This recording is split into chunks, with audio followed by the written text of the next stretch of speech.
Moi, contrairement à Arnaud, je ne connaissais pas du tout le travail de Stéphane Bayer avant cette exposition. Je suis nouvelle dans la galerie, j'ai découvert par ces pièces-là qui ont, d'après ce que j'ai compris, un sens. L'exposition a été vraiment pensée dans son ensemble par Stéphane, et au fur et à mesure des journées de travail, je suis passée, j'ai vu, j'ai petit à petit vu des choses différentes, des choses dans des sens divers, et joint à ça le rapport au texte qu'a Stéphane et la vidéo, me sont apparues plusieurs choses avec lesquelles j'ai envie de parler maintenant avec Stéphane, enfin, desquelles j'ai envie de parler avec Stéphane. Et je vous invite bien sûr, après ou pendant, à poser vos questions si jamais vous avez besoin d'idées aussi. J'ai les miennes, vous avez les vôtres.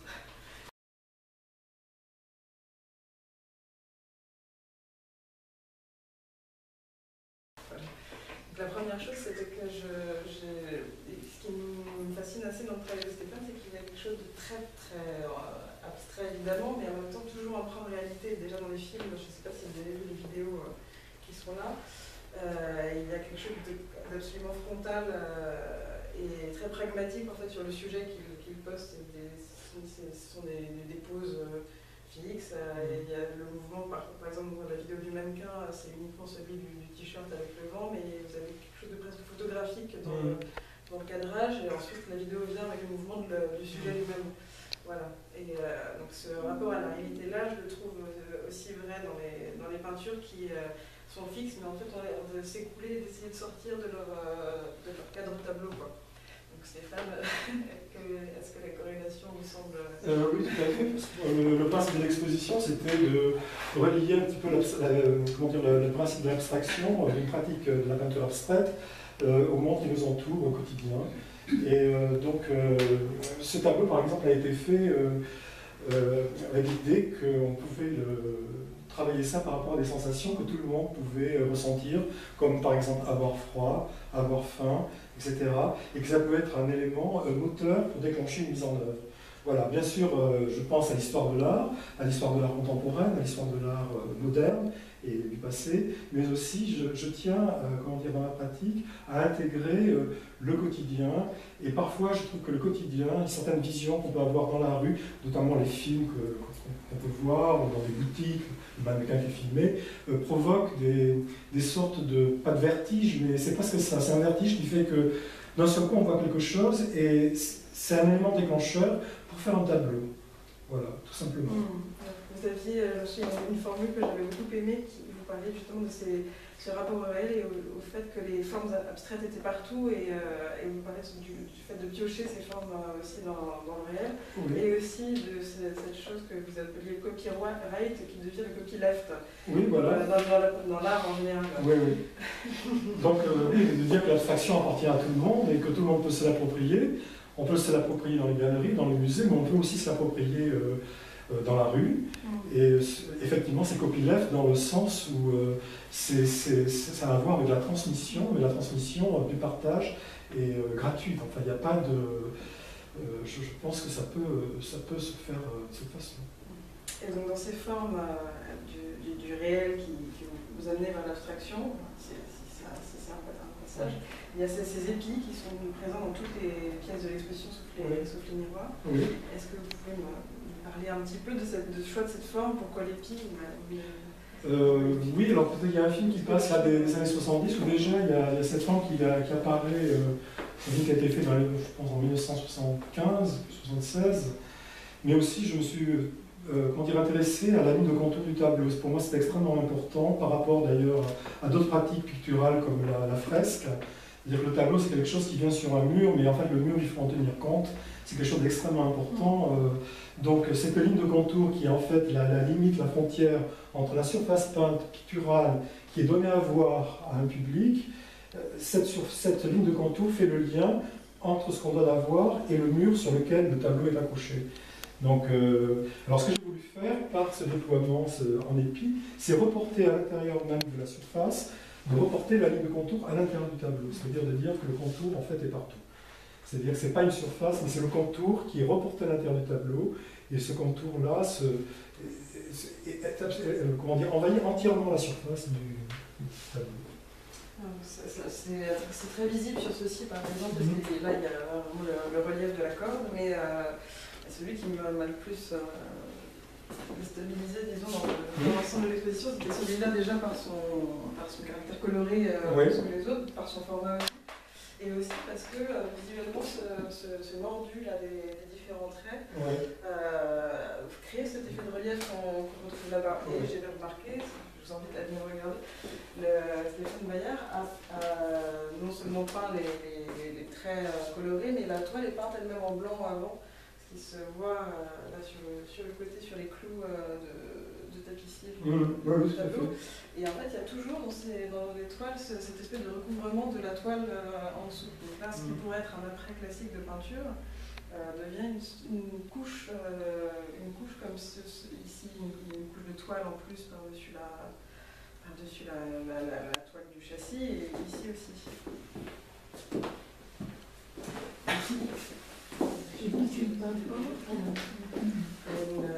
Qu'est-ce que c'est d'ailleurs? C'est une toile du voile. C'est un voile, oui. Voilà. Et en fait, entre la toile plus brute, c'est la toile de peintre. Qui est plissée derrière en épi, et ensuite recouverte d'un voile, et ensuite c'est coulé avec un liant vinylique. Voilà. On voit là, ici, une très belle transparence sur la tranche du tableau. Il se passe des choses sur les tranches. Voilà. On peut dire que beaucoup de choses, vous avez raison, j'ai dit beaucoup de choses se passent sur la ligne de contour et sur la tranche du tableau. Justement dans cette limite qui est très importante entre l'objet entre guillemets à voir et le mur sur lequel il est. Parce qu'il faut toujours penser à cette idée de la fresque, c'est-à-dire que ce tableau pourrait continuer sur le mur. Bon, voilà. Ce qui m'intriguait aussi, parce que je passe un peu à autre chose, c'est la dimension aqueuse dans votre travail. Oui. On en avait parlé d'une façon générale. De ce tableau-là, pour vous dire, j'ai vu, tous les jours en arrivant, il était là, et je l'ai toujours vu comme un delta qui descend comme ça. Et en fait, un jour, je me suis rendu compte que je trouvais que on aurait dit, vous savez, quand on prend la voiture et qu'il pleut, des petites gouttes comme ça d'eau qui montent. Et voilà. Et en fait, à partir de ça, j'ai trouvé que dans votre travail, je me dis que c'était peut-être vrai. Et cette dimension aqueuse existe beaucoup dans cela. Il y a quelque chose de complètement détrempé en fait, dans ce bleu-là, quelque chose un peu des peintures japonaises. Comme ça, des indigo dans lesquels on fait macérer des vêtements pour leur donner plus ou moins de bleu. Là-bas, quelque chose d'une eau trouble, un peu boue. Encore cette corrélation avec le réel. En fait, c'est de fluidifier la proposition picturale, qu'elle soit fluide.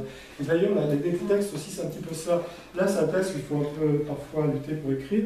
Et là, c'est un texte plutôt. Je suis le propre copiste de mon travail, où j'ai repris le texte qui est là et écrit sur le miroir. Et là, c'est vraiment la jouissance de l'écriture parce qu'il n'y a aucun effort à faire, sauf celui d'écrire et de laisser courir le stylo sur le miroir et de se voir dedans et comment dire, l'écriture devient aussi fluide que de l'eau. On n'est plus, si vous voulez, dans le travail de correction, de réécriture, etc. On est simplement dans la jouissance de l'écriture sur le miroir, où ça file tout seul comme sur l'eau. Et pourquoi ces formats carrés, à l'exception de celui-ci? C'est quand même... c'est une exception, effectivement. Est-ce qu'il y a une raison ou c'est... Oui, je pense que j'avais besoin de faire une rupture dans la politique. Voilà, oui. D'avoir une rupture et puis peut-être que le format carré ne fasse, comme on dit, ne fasse pas sens de manière trop insistante. C'est-à-dire qu'il y avait quelque chose, un élément perturbateur. Voilà, comme il peut y avoir des éléments perturbateurs. C'est un peu comme quand on lit, qu'on trébuche sur un mot. Bon, il est un peu comme ça, et c'est quelque chose qui vient perturber peut-être la fluidité que vous évoquiez. Christine, je sais que vous aviez une question tout à l'heure qu'on vous a coupée à propos des textes. Ah oui, c'était sur le fait que vous aviez fait des travaux dans les années 70 dont vous parlez. Oui. Vous aviez écrit plus tard, en fait, comme une sorte de journal post... Voilà. Ça concerne le carré de gazon. Voilà, ça concerne la période de 75 au début des années 80, on va dire. 78. Oui, mais ça se lit complètement avec le voilà. reste. Oui.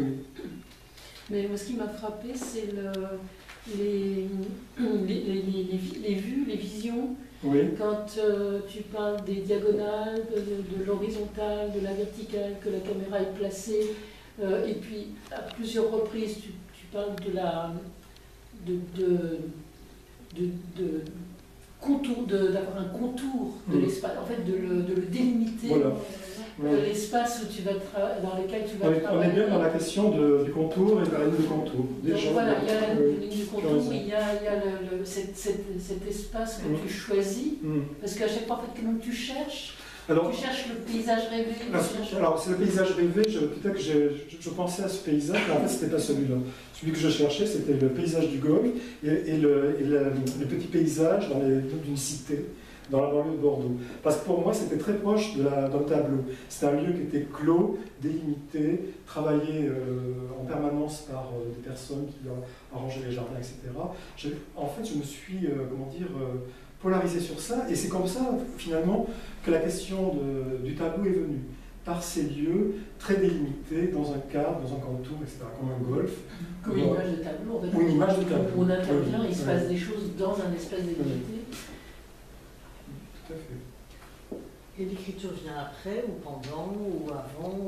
L'écriture, elle est venue en 2002, mais déjà dans ce film-là, les bandes blanches qui courent sur ce golfe sont définies comme des écritures en paysage, déjà.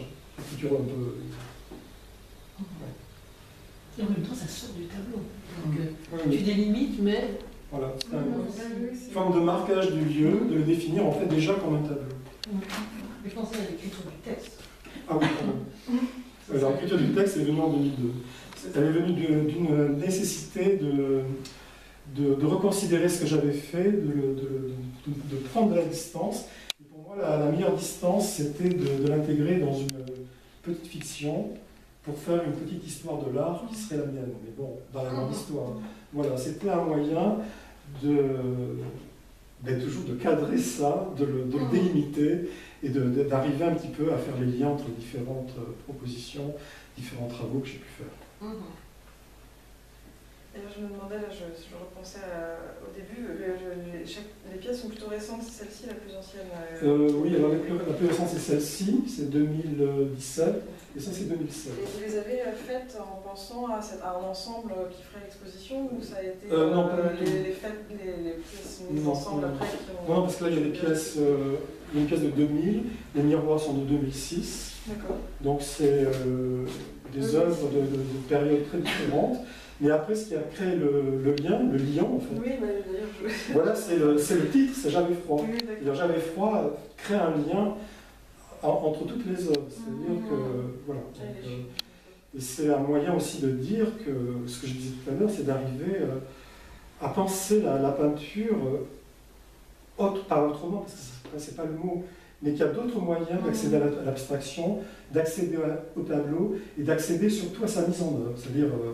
D'ailleurs, il y a très peu de tableaux qui sont peints. Oui, voilà. Oui. D'ailleurs, on peut faire des tableaux d'écriture, ou des vidéos aussi, on peut le voir comme des tableaux.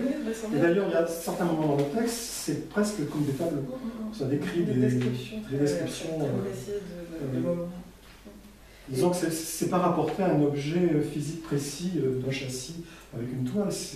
Pour moi, c'est une extension beaucoup plus grande, une acception beaucoup plus grande. Et voilà.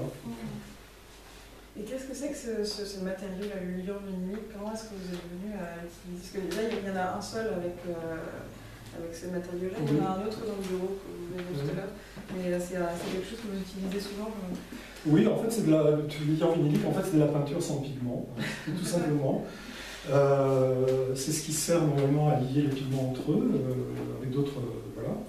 Et je l'ai utilisé parce qu'il n'y avait pas de choix possible de couleurs, c'était simplement la peinture, mais vraiment à l'état le plus, je vais dire abstrait, mais c'est-à-dire qu'il n'y a même pas le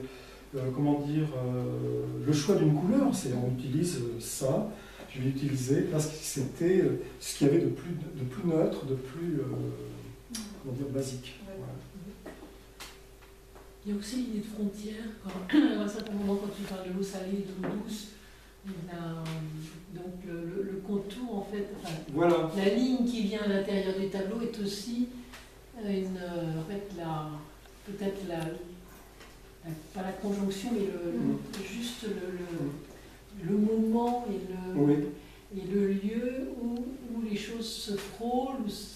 commence à se mélanger, oui, tout à fait. Des choses comme ça. Et puis tu as parlé aussi d'opacité, de transparence, de brouillard. Oui. Donc, pour moi, ça m'évoque beaucoup ton travail. Et puis la peinture en général, parce qu'on est confronté à ça dans la silhouette, est-ce qu'il est flou. Ce qui est étonnant chez nous, par exemple, dans ce récit, il y en a pareil un autre dans le bureau, on voit la première couche de toile qui est plissée dans cette forme de pie là. Et en fait, c'est systématique. Là, c'est des cordes, c'est pas du tout plissé, mais elle existe encore cette forme, mais parfois elle est absolument dissimulée par. C'est-à-dire qu'il y a une chose qui peut être importante, c'est par exemple voir le tableau. On n'a jamais vu ce qu'il y avait derrière. Et quelqu'un qui sait ce qu'il y a derrière le voit différemment. Et même le sous-pesé, c'est très lourd. Oui. En fait.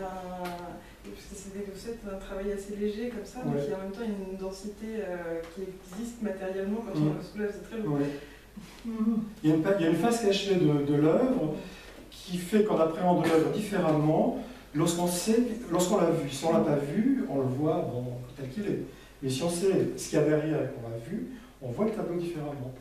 Et ce matériau dont on parlait tout à l'heure, de ce lion, c'est un petit peu cette gelée qu'il y avait dans le Golfe, et qui bloque, enfin comment dire, qui enrobe complètement et qui prend le monde un petit peu dans une espèce de gelée enveloppante qui fixe les formes. Est-ce que vous voulez qu'on montre le dos du tableau? Ah, je veux bien. Oui.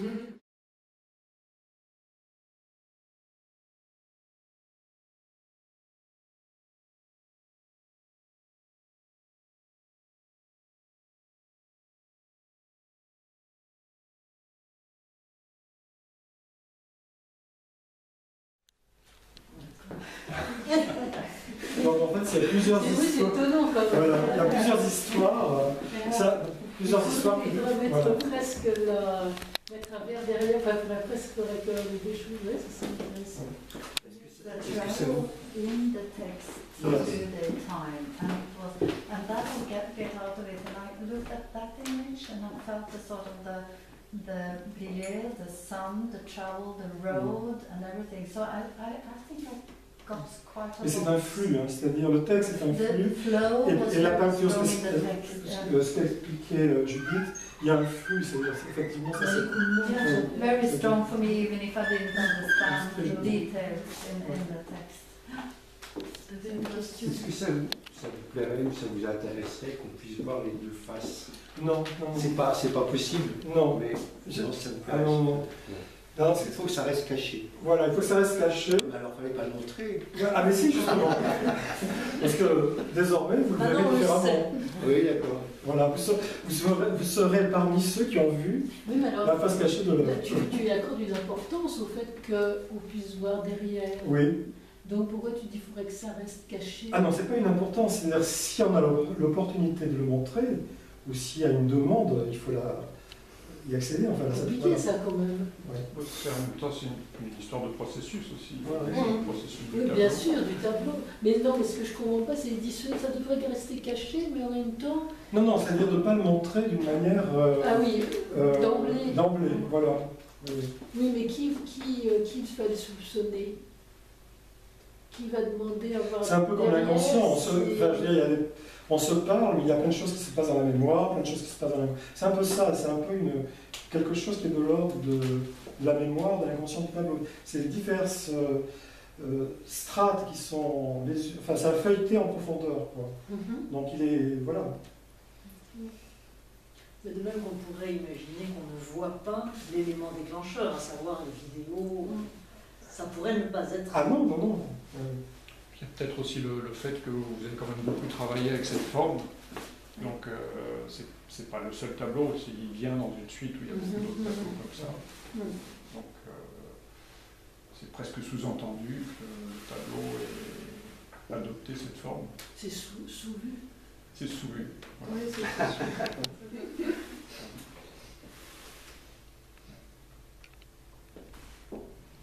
Mais alors ma question, pourquoi carré?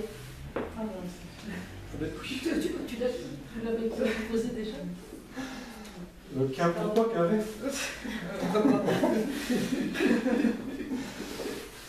Non, mais c'est un parti pris. Il arrive un moment où il faut faire des choix. Et on va dire que le carré est, comment dire, est peut-être le parti pris le moins, comment dire, le moins signifiant, enfin signifié, ou je ne sais pas comment dire, mais il reste un tableau rectangulaire tout en hauteur, il y a quelque chose de la figure humaine, ou un rectangle tout en longueur, un panoramique, un paysage. Le carré a à voir, je pense, avec la mémoire, avec le mental, avec des choses comme ça, peut-être. Voilà.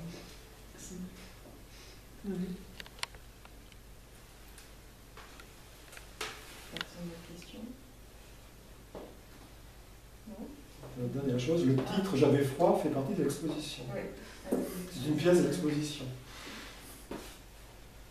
Et le titre lui-même? Le titre lui-même. D'abord, c'est pas J'avais froid, mais Le titre en soi. C'est-à-dire dire J'avais froid, ça fait partie de l'exposition. Et le texte a un titre? Pardon? Le texte, il a un titre? Oui. Ben alors, comme c'est un extrait, il n'a pas de... Si, il avait un titre, je sais pas. Le texte, oui, c'est Réalisé vers et voiles. The text is a Yes. piece, it's in itself. So dreams, And it's green, it's an and own and veils. on its own. Les voiles, veils. Et dans Ville, l'ensemble, tous les tableaux ont des titres, c'est un article aussi de titres. Oui, et même certains tableaux s'appellent tableaux. Vous avez, Déjà, voilà. celui-là c'est Babylone, parce que vous les avez fait. Oui, c'était chez moi. Donc, Mais, ça c'est à voir avec le lieu. ça développe l'imaginaire à chaque fois. Ouais. Et cette écriture, c'est quelque chose que vous avez pratiqué déjà ou enfin, d'écrire tout simplement? Non, enfin, j'ai commencé Enfin, si, j'ai écrit avant, oui, un petit peu. Mais...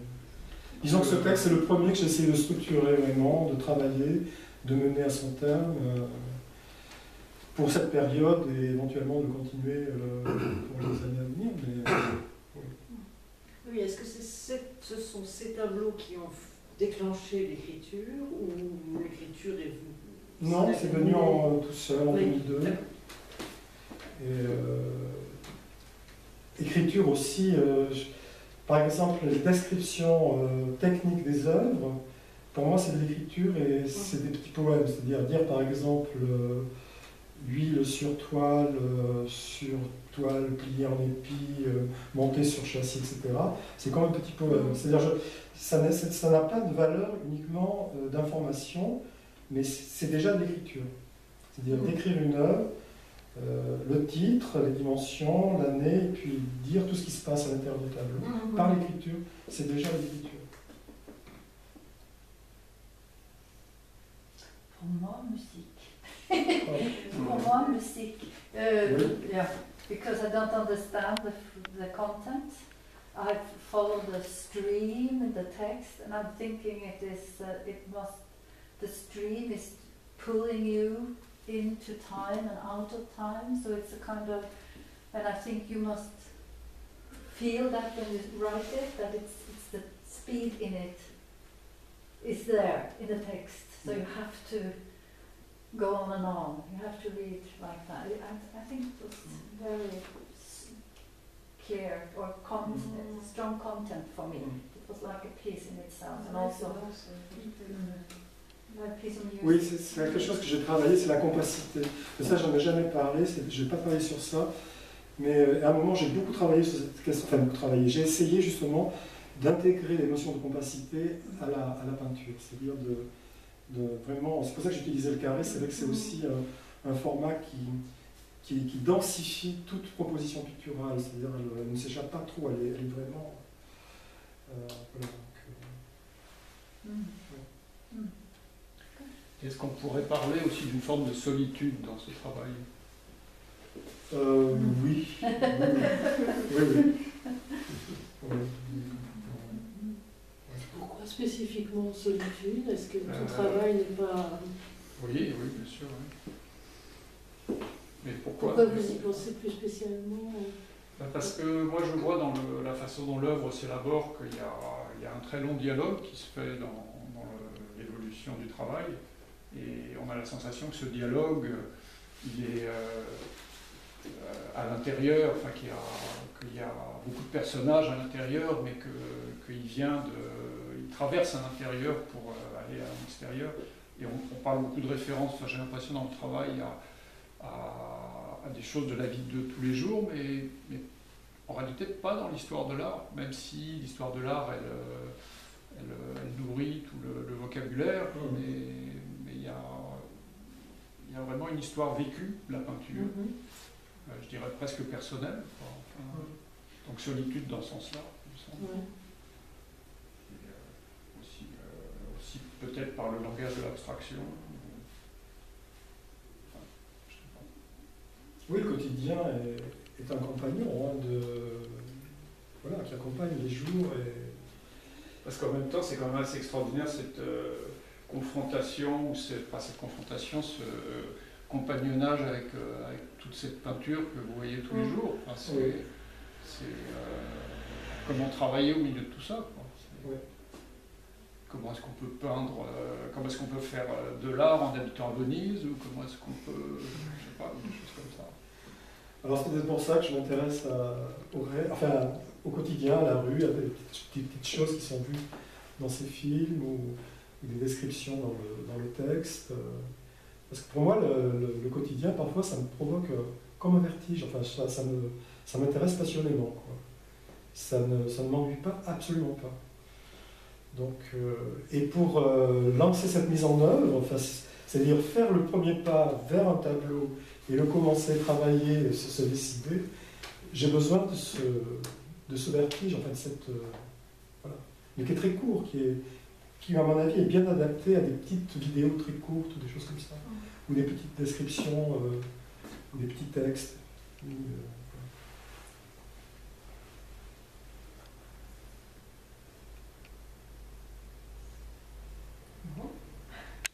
Personne ne... Arnaud, si vous vouliez dire quelque chose? Oui, j'avais une autre question. Vous avez parlé de médecine. Ah oui, c'est vrai. Oui, mais il y a quelque chose qui, d'une façon purement figurative, on pourrait dire que ces petites, comment dire ça, présence de ces éléments, c'est quelque chose qui fait vraiment évoquer une peau, presque une sorte de maladie. Mais je pense qu'il y a, c'est dans l'histoire du corps de la peinture où il y a un rapport à, je veux dire, qu'est-ce que c'est la médecine, qu'est-ce que ça veut dire un corps, comment est-ce qu'il se manifeste, comment est-ce qu'il évolue, quelle est sa présence, tout est en permanence en mouvement, même si on peut définir des lois. Donc une sorte de médecine de la peinture, oui. Mais, bon, c'est encore...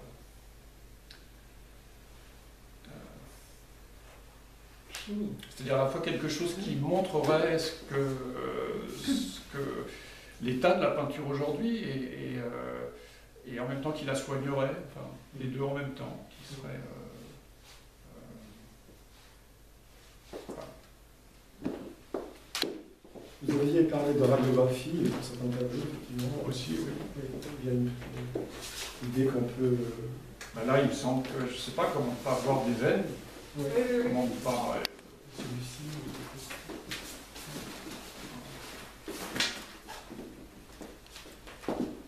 Mais bon, après, ça reste des interprétations.